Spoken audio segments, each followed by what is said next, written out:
ce temps-là, Jésus disait aux pharisiens, « Moi, je suis la lumière du monde. Celui qui me suit ne marchera pas dans les ténèbres, il aura la lumière de la vie. » Les pharisiens lui dirent alors, « Tu te rends témoignage à toi-même, ce n'est donc pas un vrai témoignage. » Jésus leur répondit, « Oui, moi je me rends témoignage à moi-même, et pourtant mon témoignage est vrai, car je sais d'où je suis venu et où je vais.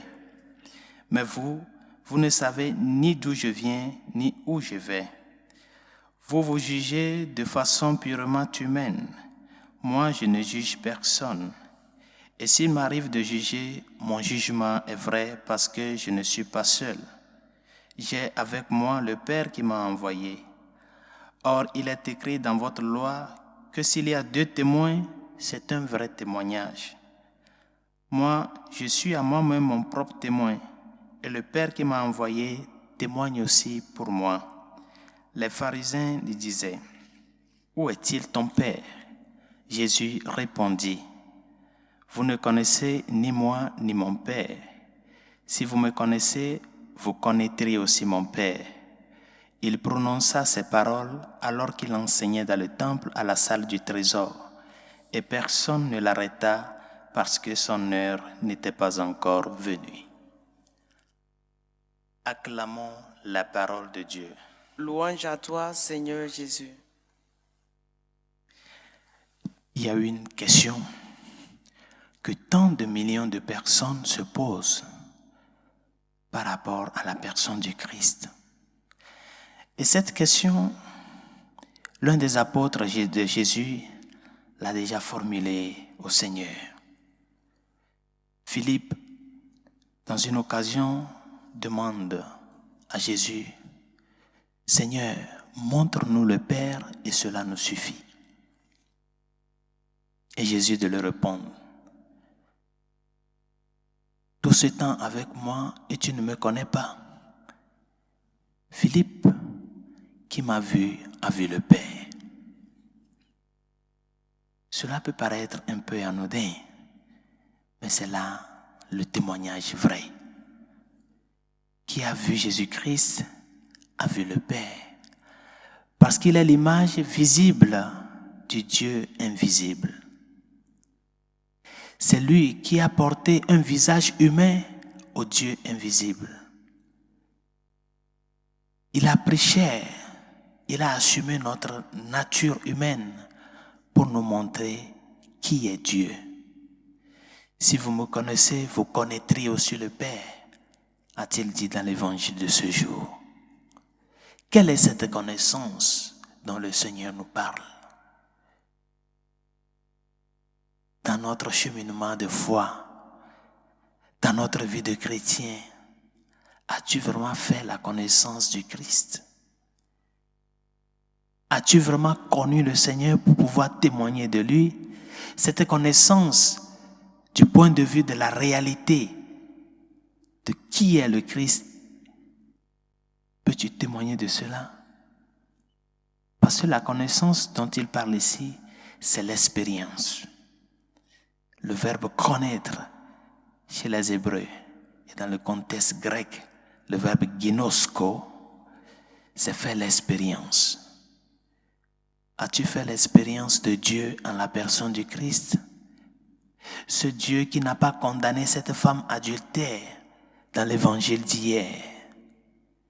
Ce Dieu qui est allé manger avec Zachée le publicain. Ce Dieu qui a appelé le publicain Matthieu, que tout le monde considérait comme un grand pécheur. Et tant d'occasions que les évangiles nous montrent. Crois-tu que c'est comme ça le Seigneur se manifeste dans ta vie? Malgré tes chutes, malgré tes péchés, crois-tu que le Seigneur est toujours disposé comme ce Père de l'enfant prodigue et qui attend que tu reviennes à lui?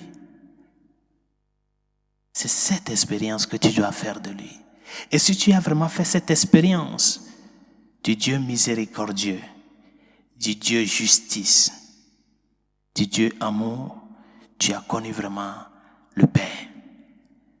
C'est en cela qu'il se manifeste envers nous. dans sa tendre miséricorde.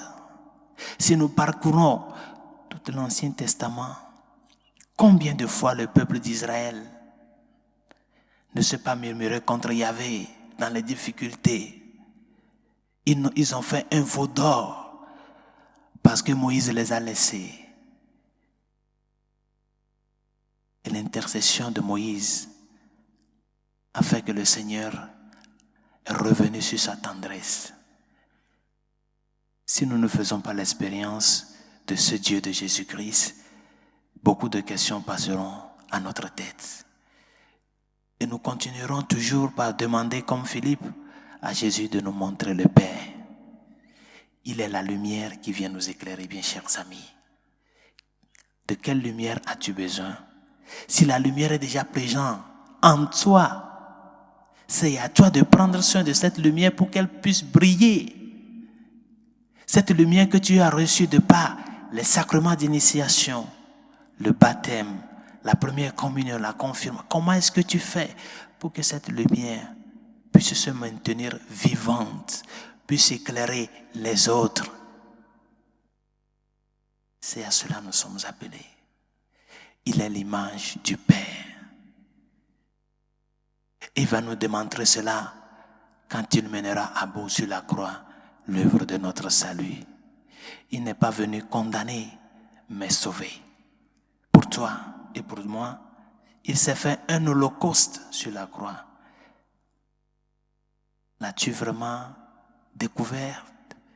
As-tu fait l'expérience de ce Dieu qui s'est fait serviteur, de ce Dieu qui s'est fait un agneau humble qui a avancé à l'abattoir pour mourir pour toi?